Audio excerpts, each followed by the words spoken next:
Hari ini saya mau share, melanjutkan seri khotbah tentang perjalanan Yesus ya sebelum dia naik ke atas kayu salib, saudara. Lukas 19 ayat yang pertama. Yesus masuk ke kota Yeriko dan berjalan terus melintasi kota itu. Di situ ada seorang bernama Sakeus, kepala pemungut cukai, dan ia seorang yang kaya. Ya, Sakeus itu siapa? Kepala pemungut cukai, kepala pemungut pajak. Tapi bukan orang biasa yang pemungut pajak biasa, saudara. Dia ini menarik pajak, dipakai oleh orang Romawi untuk menarik pajak kepada orang Israel atau orang Yahudi. Tapi dia menarik pajak lebih daripada seharusnya. Ya, bahkan dia paksa, dia peras. Makanya orang-orang Israel itu benci sama dia. Dia dianggap koruptor kelas kakap, dianggap pejahat. Ya, orang benci sama dia, lihat mukanya, aduh, rasanya mau bunuh Sakeus. Dianggap membunuh itu Sakeus dianggap sebagai sebuah amal bagi Tuhan. Karena Sakeus ini saking dibencinya, saudara, oleh bangsa Israel. Karena apa? Dia peras kembali rakyatnya. Dia tagih, dia paksa harus kasih uang. Waduh. Dan oleh karena itu makanya disebut orang yang kaya. Orang yang kaya. Kenapa Alkitab tulis orang yang kaya? Saudara tahu? Di kisah sebelumnya disebut Bartimeus itu orang apa, saudara? Orang miskin. Udah buta, miskin, pengemis lagi. Ya. Nah, langsung habis Bartimeus, langsung Sakeus. Orang kaya. Sebenarnya Tuhan mau tunjukkan gini, saudara. Ya, baik orang miskin, baik orang kaya, semuanya butuh Yesus. Amin, saudara. Ya, tidak ada yang bilang orang kaya tidak butuh Yesus, saudara. Orang kalau punya uang banyak, kalau dia tidak ketemu Tuhan, saudara tahu hidupnya juga tidak tenang, saudara. Dan dia orang kaya yang tidak berjumpa dengan Yesus, itu dia sebenarnya orang miskin yang punya uang banyak. Dia sebenarnya miskin, tapi kebetulan aja uangnya banyak. Setiap orang yang tidak berjumpa dengan Tuhan, dia sebut orang miskin, saudara. Makanya perjumpaan dengan Tuhan itu yang paling penting dalam hidup ini, saudara. Yesus berkata tidak ada gunanya kita memperoleh seluruh dunia. Mungkin saudara mengejar cita-cita setinggi langit, punya jabatan tertinggi. Kalau saudara tidak berjumpa dengan Yesus, semuanya sia-sia, saudara. Amin, saudara. Kita masuk di tanah 2x1, itu semua sama, kita tinggalkan semua. Tapi kalau saudara punya Yesus, saudara punya jaminan di dalam kekekalan. Itu bekal yang kita bawa, saudara. Amin, saudara. Maka hal yang paling penting dalam hidup ini, saudara, yang tidak boleh dilewatkan oleh siapapun juga. Amin, saudara. Nah, Sakeus dikatakan dia adalah orang yang kaya. Dia kepala pemungut cukai. Ayat yang ketiga. Ia berusaha untuk melihat orang apakah Yesus itu. Tapi ia tidak berhasil karena orang banyak sebab badannya pendek. Saudara, saya tertarik dikatakan ia berusaha untuk melihat. Ya, ia berusaha untuk melihat. Nah, saya percaya apa yang dia lakukan ini sama seperti Bartimeus juga. Minggu lalu kita belajar apa yang buat dia bisa panggil Yesus anak Daud, kasihanilah aku. Yesus anak Daud, kasihanilah aku. Saya percaya dia mendapatkan pewahyuan tentang siapa Yesus itu, saudara. Amin, saudara. Ya, dan saya juga percaya kenapa Sakeus dia berusaha untuk melihat siapa Yesus. Dia orang berdosa. Ya. Dia orang berdosa. Bagaimana dia bisa pengen lihat Yesus? Pasti ada yang menarik hatinya untuk lihat Yesus. Saya percaya, saudara, waktu dia masih sebagai pemungut cukai, dia yang masih orang yang dibenci, tapi dia juga dengar. Dia dengar ada seorang rabi, ada seorang guru yang beda dengan guru-guru yang lain, dengan ahli Taurat yang lain. Yesus yang dia dengar adalah Yesus yang dekat dengan orang berdosa. Yesus yang dia dengar adalah Yesus yang menarik seperti magnet orang berdosa datang sama dia. Mungkin dia dengar tentang seorang perempuan yang berzina. Mungkin dia dengar tentang seorang pemungut cukai yang bernama Matius. Saudara tahu Matius itu pemungut cukai? Yang tulis Injil Matius. Dia jadi murid Yesus. Dia dengar itu saudara. Makanya saudara, penting apa yang saudara percayai tentang Tuhan. Apa yang saudara percayai tentang Yesus. Itu akan membuat saudara semakin dekat dengan dia. Atau saudara semakin jauh dari dia. Sakeus dengar. Sakeus dengar tentang Yesus. Makanya dia berusaha untuk melihat. Saya tertarik dengan kata berusaha untuk melihat saudara. Ternyata usaha kita dalam hidup ini cuma satu. Berusaha untuk melihat saudara. Melihat Yesus, bukan melihat yang lain. Melihat Yesus. Saudara lihat di tengah-tengah keramaian orang banyak. Dia tetap melihat Yesus.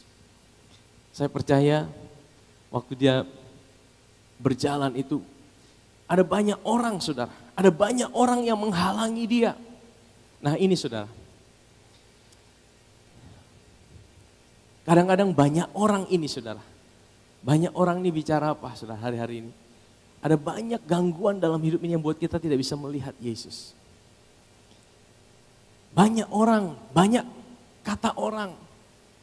Tahukah saudara hidup saudara tidak ditentukan oleh apa kata manusia.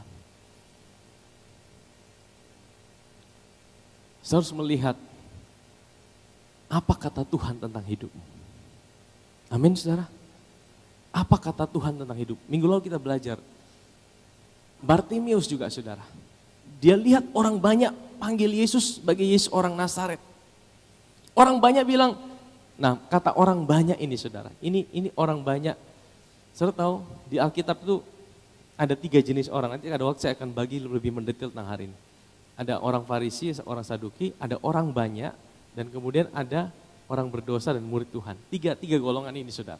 Orang banyak ini saudara, orang yang ikut-ikutan saudara. Di mana Yesus ada mereka berbondong-bondong ada. Ya, mereka cuma ya datang untuk lihat Yesus untuk dapat apa? Mereka tidak sungguh-sungguh kenal Tuhan saudara. Nah orang banyak ini saudara, ini orang yang sama, yang ada sama-sama Tuhan Yesus di Yeriko. Orang yang sama nanti juga yang akan bersama-sama dengan Yesus waktu dia turun dari Bukit Zaitun. Minggu depan mungkin kita akan bahas ini. Waktu Yesus ada di Minggu Palem pertama itu saudara. Dia turun dari Bukit Zaitun. Dia pergi, dia turun naik keledai. Nanti saudara kita akan share itu. Nah orang-orang berteriak, Hosana, Hosana. Orang banyak saudara. Tapi orang banyak yang sama. Orang banyak yang juga teriak, salibkan dia, salibkan dia, salibkan dia. Orang banyak hari ini bicara tentang apa saudara? Saudara di media mungkin ada begitu banyak opini, pandangan, netizen. Saudara, jangan bangun diri saudara berdasarkan apa yang ada di media. Media sosial, mau Instagram, Facebook, karena semua itu banyak hal yang palsu saudara. Betul tidak saudara? Di media banyak yang palsu tidak saudara? Seringkali yang ditampilkan semua yang bagus-bagus saudara, betul? Wah ini kelihatannya bagus-bagus, padahal saudara tidak tahu yang di dalamnya seperti apa. Ya, makanya jangan hidup berdasarkan, jangan lihat dirimu berharga karena orang banyak menerima hidupmu. Jangan dasarkan penerimaanmu berdasarkan apa? Penerimaan dari orang banyak dalam hidupmu. Amin saudara. Jangan lihat dirimu berharga karena apa kata orang banyak tentang hidupmu. Oh kalau engkau banyak likes-nya di Instagram, di Facebook, wah engkau merasa engkau ini berharga, engkau luar biasa. Belum tentu saudara. Itu orang banyak saudara. Itu orang banyak. Lihatlah dirimu, apa kata Tuhan tentang hidup saudara. Amin saudara. Dan Sakeus, dia tidak peduli apa kata orang banyak. Dia tidak peduli orang banyak itu menghalangi dia. Tapi dia datang, dia berusaha untuk melihat siapa Yesus itu saudara. Dia mau lihat. Nah Saya percaya ini yang menggerakkan, ini yang buat Tuhan itu sampai hatinya tidak tahan untuk tidak berjumpa dengan Sakeus. Coba mari kita buka Mazmur 33. Tuhan memandang dari sorga. Ia melihat semua apa? Semua anak manusia. Jadi Tuhan itu melihat semua orang, tidak saudara. Tuhan tahu, ya ayat 14. Dari tempat kediamannya ia menilik apa? Semua penduduk. Semua itu berarti berapa persen? Termasuk saudara dan saya tidak? Dia tahu hidup saudara tidak? Dia tahu masalah saudara tidak? Dia tahu kelemahan saudara tidak? Tidak ada yang bisa kita sembunyikan di hadapan Tuhan. Amin saudara. Itulah kenapa dia disebut sebagai Tuhan. Salah satu natur Tuhan adalah Maha tahu. 3 yang membuat dia disebut sebagai Tuhan.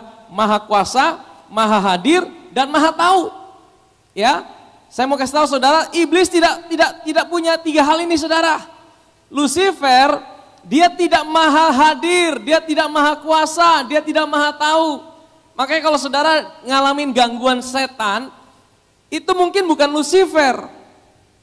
Karena Lucifer dia tidak maha hadir, mungkin cuma anak buahnya saudara. Anak buahnya, karena dia tidak maha hadir. Ya, itu beda dengan Tuhan. Dia juga tidak maha tahu, dia tidak tahu pikiran saudara sampai saudara ucapkan itu dari bibir saudara. Makanya hati-hati dengan apa yang saudara ucapkan. Tapi kalau Tuhan, dia tahu, bahkan cuma ada di pikiran. Ya, saudara sedang pikir, ini Pastor Rudi ini omong apa? Nah, Tuhan tahu saudara. Saudara sedang pikir, nanti siang mau makan apa? Tuhan tahu saudara. Tuhan tahu semua pikiran hati kita. Bahkan belum terucap dia tahu. Amin saudara. Tapi saya mau bilang gini, bukan itu yang menggerakkan hati Tuhan. Bukan seberapa berat masalahmu yang menggerakkan hati Tuhan untuk tolong hidup saudara. Ya, mari kita baca ayat berikutnya. Dia yang membentuk hati mereka sekalian, yang memperhatikan segala pekerjaan mereka. Seorang raja tidak akan selamat oleh besarnya kuasa, seorang pahlawan tidak akan tertolong oleh besarnya kekuatan. Kuda adalah harapan sia-sia untuk mencapai kemenangan yang sekalipun besar ketangkasannya tidak dapat memberi keluputan. Ayat 18 saudara perhatikan, sesungguhnya mata Tuhan tertuju kepada mereka yang, apa itu takut akan dia? Mereka yang berharap akan, jadi tadi ada Tuhan melihat, tapi ada mata Tuhan tertuju. Mata Tuhan tertuju itu apa? Seperti dia zoom hidup saudara. Tuhan tuh lihat hidup saudara.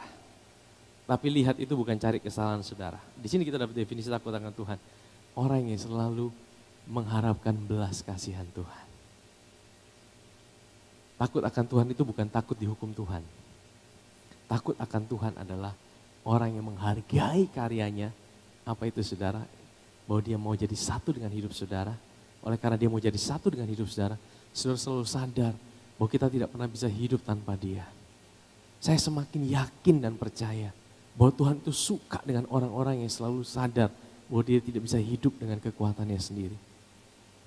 Dosa yang pertama adalah dosa kebenaran diri sendiri. Manusia berusaha hidup dengan kekuatannya sendiri. Itu dosa yang paling Tuhan benci saudara.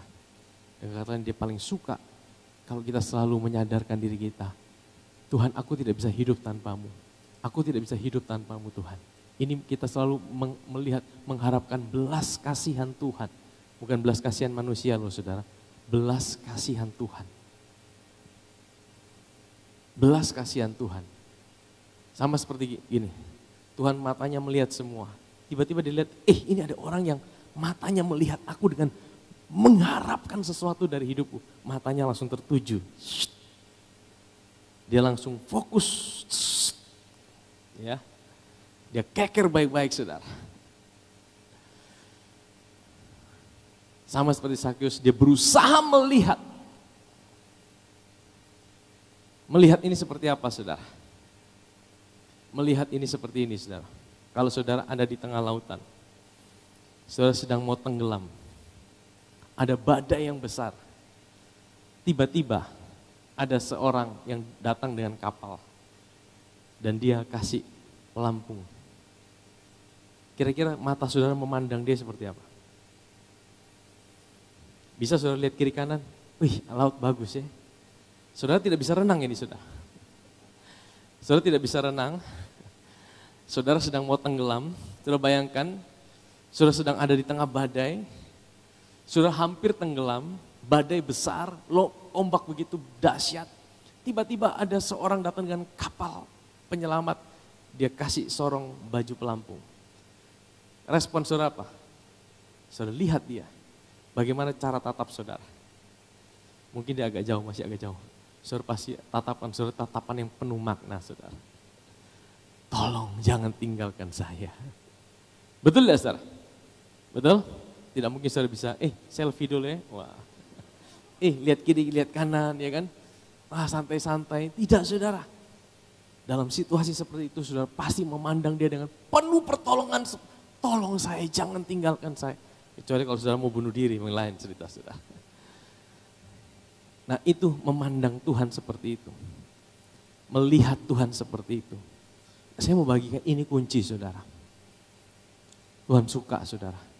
Dan waktu seperti itu, mata Tuhan itu tertuju dalam hidup saudara. Amin saudara. Mungkin selama ini kita hanya kenal Tuhan. Dari apa kata orang, pokoknya saya tahu. Saya renungkan ini. Ini yang jadi kesukaan Tuhan saudara. Melihat dia. Berusaha melihat dia. Satu-satunya usaha kita adalah usaha untuk melihat dia. Sekalipun ada banyak hal yang mungkin bisa buat kita distract, buat kita teralihkan, tapi Tuhan mau kita selalu melihat dia. Satu kali di padang gurun orang Israel pernah kena pagut ular, sudah ingat kisah itu. Di Bilangan pasal 21. Mereka dipagut ular, dan ular itu ular yang berbahaya, ular tedung. Banyak yang mati saudara. Musa datang sama Tuhan, Tuhan tolong ini bagaimana Tuhan? Tuhan bilang apa? Buat patung tembaga dan naikkan, tinggikan di padang gurun. Setiap orang yang kena pagut, suruh lihat itu ular tembaga itu. Maka sekalipun mereka terpagut, mereka tetap akan sembuh. Mereka tetap akan sehat. Saudara maksudnya apa? Ini kan cara yang aneh, kan tidak biasa. Kalau orang kena pagut ular, paling tidak ya minta dikasih antibiotika, betul ya saudara? Minta disuntik, kasih obat, kasih minyak kah, ya kan? Tapi ini kan kenapa disuruh lihat patung tembaga? Sebenarnya ini gambaran. Patung tembaga itu gambaran tentang Yesus yang dihukum di atas kayu salib. Untuk apa? Menanggung setiap dosa kita, kelemahan kita, sakit penyakit kita, pelanggaran kita, masalah kita semua saudara. Tuhan tidak mau engkau lihat ini gigitan ular. Waktu engkau lihat, engkau berusaha perbaiki, tidak sembuh saudara. Tapi waktu engkau mulai palingkan pandanganmu, lihat pada Tuhan. Disitulah kesembuhan terjadi. Amin saudara. Waktu engkau mulai palingkan pandanganmu, engkau berusaha lihat dia. Engkau berusaha lihat dia. Engkau lihat dia. Lihat ini bukan berarti saudara pasang foto Tuhan Yesus sekali lagi. Di rumah saudara banyak-banyak saudara lihat dia. Ya, lihat itu seperti saya kasih gambaran. Nah, kan sekarang bukan lihat dengan mata jasmani. Lihat dengan mata rohani saudara. Waktu saudara dengar tentang Yesus, saudara dengar tentang dia, apa yang saudara harapkan dari dia. Saudara fokus sama dia, lihat dia, ingat apa yang dia kerjakan. Mungkin ada orang banyak yang buat engkau mulai distract, tapi tetap lihat dia, lihat dia. Dan saya percaya ini janji Tuhan buat kita. Amin saudara. Tuhan bilang matanya memandang semua orang, tapi matanya hanya tertuju kepada orang-orang yang takut akan dia. Yang mengharapkan belas kasihan daripada Tuhan. Amin saudara. Amin. Sebenarnya kita mau mata Tuhan tertuju dalam hidup kita. Sebenarnya kita mau mata Tuhan itu tertuju dalam hidup kita. Ingat mata Tuhan tertuju bukan untuk cari kesalahan saudara. Bukan untuk cari kelemahan saudara. Tapi untuk melimpahkan kasih setianya, kebaikannya di dalam hidup saudara dan saya. Amin saudara. Mari kita kembali ke kisah Sakeus saudara. Ia berusaha untuk melihat orang apakah Yesus itu. Tapi tidak berhasil karena badan orang banyak. orang banyak sebab badannya pendek. Ayat 4. Maka berlarilah ia mendahului orang banyak, lalu memanjat pohon ara untuk melihat Yesus yang akan lewat di situ. Nah, dia naik ke atas apa? Pohon ara. Dia naik di atas pohon ara. Saudara tahu? Manusia pertama, Adam dan Hawa, jatuh dalam dosa, mereka sembunyi di pohon apa, saudara? Pohon ara. Karena apa? Karena mereka pakai daun pohon ara. Ya. Dan ini ada Sakeus juga yang berjumpa dengan Yesus, tapi dia naik di pohon ara, saudara. Manusia pertama Tuhan panggil, Adam, engkau di mana? Kenapa Tuhan panggil? Apakah Tuhan tidak tahu di mana dia? Tuhan tahu tidak Adam ada di mana? Tuhan tahu. Kenapa dia panggil kalau dia sudah tahu? Karena dia mau manusia tahu bahwa mereka terhilang. Karena dia mau manusia tahu bahwa mereka itu terhilang. Nah, Sakeus tahu dia terhilang. Dia naik di atas pohon ara, saudara. Dia cari Yesus. Ketika Yesus sampai di tempat itu, ia melihat ke atas dan berkata, Sakeus, segeralah turun, sebab hari ini aku harus menumpang di rumahmu. Saudara tahu arti nama Sakeus apa? Ya, arti nama yang bagus. Cuma saudara, saya bayangkan Sakeus, dia menyandang nama Sakeus, waktu dia pajak orang, saudara, orang panggil dia Sakeus, orang panggil dia orang benar, orang murni hati. Wih, kira-kira dia tertuduh tidak, saudara? Dia pakai nama Sakeus, dia jadi beban tidak? Orang benar, dia lagi pajak orang. Bayar. Saya percaya hidup Sakeus tidak tenang. Sekalipun dia orang kaya, sekalipun dia banyak uang, tapi malam-malam dia tidur, dia rasa tertuduh. Mungkin di luar dia tidak kekurangan, tapi dalam jiwanya dia ngalamin satu tekanan batin yang luar biasa. Makanya jangan lihat orang itu hanya dari luarnya saja, saudara. Banyak kali kita lihat orang, woi kelihatannya bahagia ya, luar biasa. Karena sekali lagi di media sosial semuanya kelihatan baik-baik. Belum tentu, saudara. Belum tentu. Ya, karena di media sosial kebanyakan banyak yang palsunya. Makanya jangan lihat orang dari apa yang ada di luarnya. Karena Tuhan tidak lihat apa yang di luar. Yang pertama Tuhan mau di dalam hidup kita, saudara. Sakeus, saudara. Sekalipun di dalam hidupnya mungkin dia tidak kurang apa-apa secara materi, orang kaya. Tapi dalam hidupnya dia penuh dengan tekanan. Dia penuh dengan apa? Bayangkan dia ngalamin tuduhan, dia dipanggil orang benar. Tapi tiap hari dia pajak orang. Dan itu menjadi tekanan dia. Saya percaya dia ada beban yang luar biasa. Dan itu buat waktu dia dengar Yesus. Dia dengar Yesus, ada sesuatu yang berubah. Dia mau cari tahu. Siapa Yesus ini? Siapa Yesus ini, saudara? Makanya saya percaya juga itu yang menggerakkan Yesus untuk datang cari Sakeus. Saya percaya Yesus ke Yeriko itu bukan cuma mau, kita jalan-jalan ke Yeriko, bukan, saudara. Yesus mau ke Yeriko kan ada dua orang yang mau dia temui. Yang pertama Bartimius, yang kedua Sakeus. Amin, saudara. Sakeus, segeralah turun. Nah, ini pertama kalinya mungkin Sakeus rasa plong, saudara. Karena apa? Yang panggil dia sebagai orang benar, ini bukan orang lain, tapi Tuhan, pencipta langit dan bumi. Orang yang dia nanti-nantikan. Mungkin saat itu dia merasa ada sesuatu yang lepas dari hidupnya. Waktu Yesus panggil dia, hai orang benar, turunlah. Sebab hari ini, aku harus menumpang di rumahmu. Saudara, saya suka kata aku harus ini, saudara. Tuhan tidak bilang, Sakeus, boleh tidak saya main-main ke rumahmu? Tuhan bilang apa? Aku harus menumpang di rumahmu. Kayak Tuhan itu paksa, saudara. Saya percaya ini bukan Tuhan paksa dia, tapi sebenarnya dia udah mulai untuk cari Tuhan, saudara. Matanya lihat Tuhan. Itu yang buat Tuhan tidak tahan. Ayo, Sakeus, aku harus menumpang di rumahmu. Gambaran buat kita hari ini apa, saudara? Kalau hati saudara selalu terbuka dengan Tuhan, saudara selalu datang pada Tuhan bukan dengan kekuatan, saudara bilang, Tuhan aku butuh belas kasihan-Mu. Engkau selalu rindukan dia, engkau selalu sadar akan dia. Saya percaya Tuhan yang sama juga hari ini bicara sama hidup saudara. Aku harus menumpang di rumahmu. Saudara mau Tuhan itu menumpang di rumah saudara? Bahkan hari ini dia tinggal dalam hidup kita. Tapi seringkali kita tidak menyadarinya. Kalau Tuhan bilang, aku harus menumpang di rumahmu. Dia seperti berkata, apa sih yang menjadi kesulitan dalam hidupmu? Aku mau ada di situ. Aku mau engkau sadar aku ada di situ. Aku mau menumpang di situ. Aku mau tinggal di situ. Saya suka ini kata Yesus. Aku harus menumpang di rumahmu, saudara. Sebenarnya kita mau Tuhan yang sama juga berkata dengan kita seperti itu.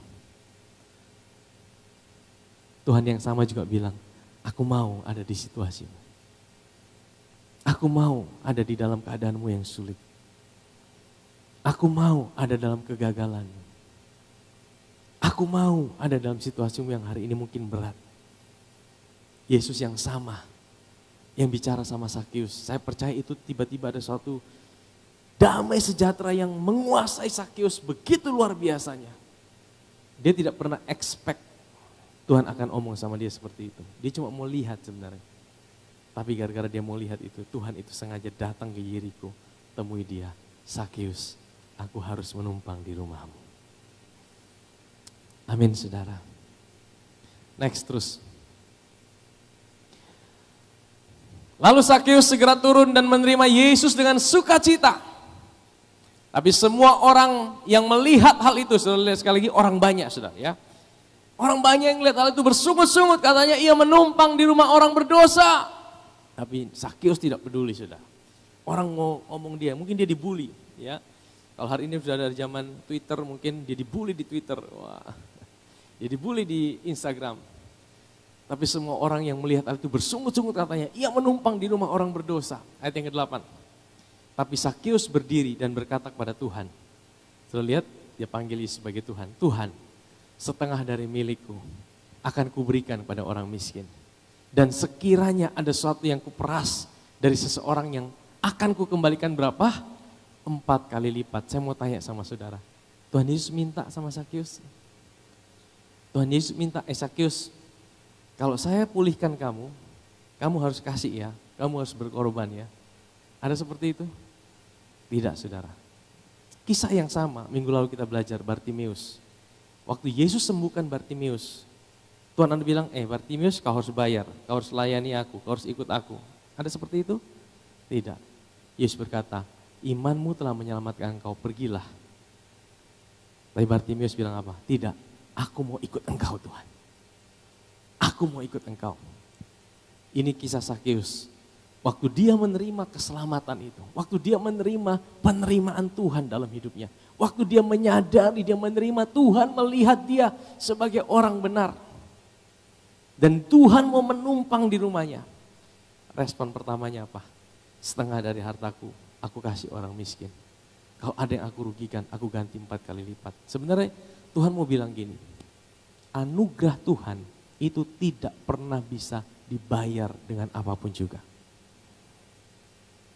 Tuhan itu tidak pernah menjual anugerahnya. Anugerahnya itu dikasih cuma-cuma, saudara. Bukan karena itu murahan.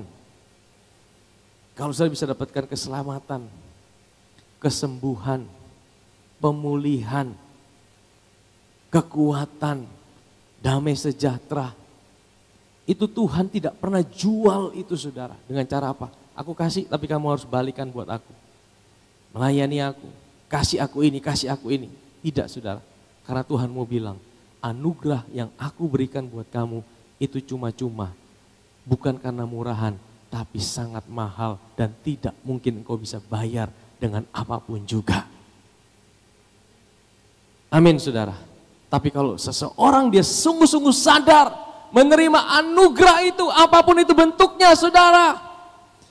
Keselamatan, pemulihan, kesembuhan, kekuatan, damai sejahtera, apapun juga yang ada dalam area kehidupan kita yang bisa disebutkan, engkau terima secara cuma-cuma dari Tuhan. Waktu engkau menerima itu, saudara, sama seperti Sakius, sama seperti Bartimeus, engkau tidak akan tahan untuk tidak bisa mengasihi Tuhan lebih lagi. Engkau bisa memberi lebih lagi. Hukum Taurat hanya bilang, jangan mencuri. Tapi hukum Taurat tidak bisa mengajarkan bagaimana bisa memberi dengan murah hati. Amin, saudara. Tapi waktu engkau menerima kasih-Nya, engkau bukan cuma tidak mencuri, tapi engkau bisa memberi dengan lebih baik lagi.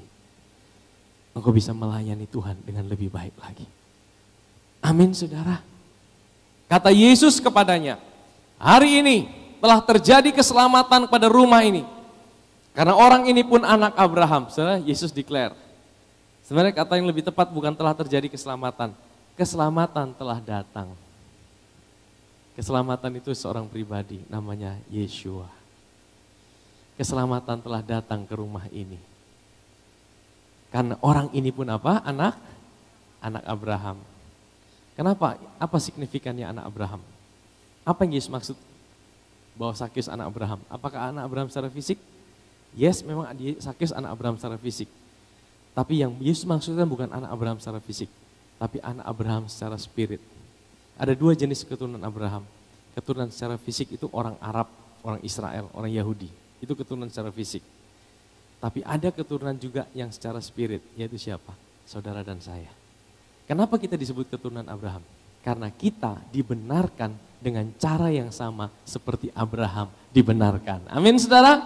Kita dibenarkan dengan cara yang sama seperti Abraham dibenarkan. Kalau saudara tahu saudara keturunan Abraham, karena saudara tahu engkau dibenarkan bukan karena apa yang kau buat, tapi oleh karena apa yang Yesus buat.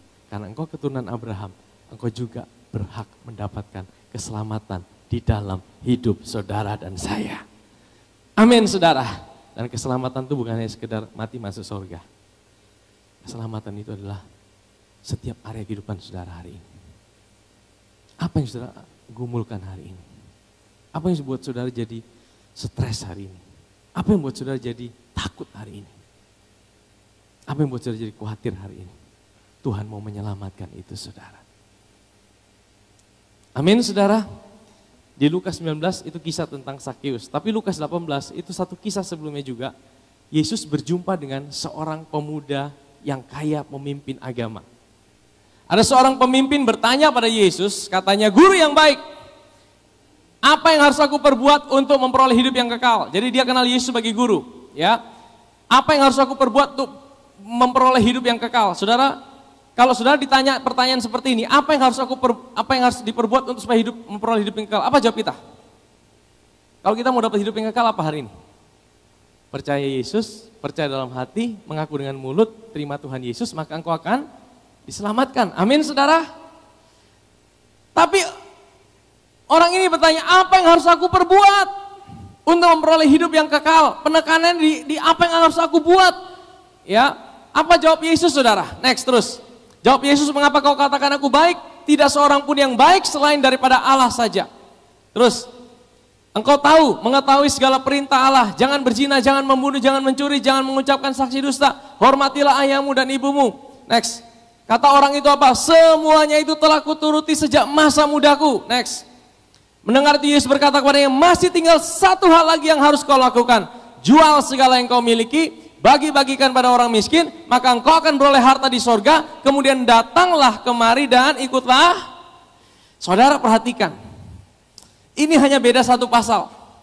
Tapi bagaimana Yesus berurusan dengan pemuda yang kaya ini, dengan Yesus berurusan dengan Sakyus yang kaya itu, dua hal yang berbeda saudara. Kepada Sakyus, Yesus tidak bilang, Sakyus, apa yang udah kau buat? Udah lakukan belum? Jangan mencuri, jangan berzina, jangan bersaksi dusta. Yesus tidak tanya satupun itu saudara. Ya. Tapi dengan pemuda yang kaya ini, Yesus bilang, yang datang pada Tuhan dengan bilang, guru yang baik, apa yang harus aku buat? Untuk aku supaya dapat hidup yang kekal. Jadi saudara penekanannya pada apa yang harus aku buat? Kekuatan dirinya sendiri, kemampuan dirinya sendiri. Yesus tahu saudara, bagaimana engkau mengenal dia. Bagaimana engkau datang pada dia. Saudara tahu, apakah Yesus suruh kita semua jual harta kita? Apakah ayat ini untuk kita? Saya mau tanya, ada yang sudah jual hartanya semua? Ada?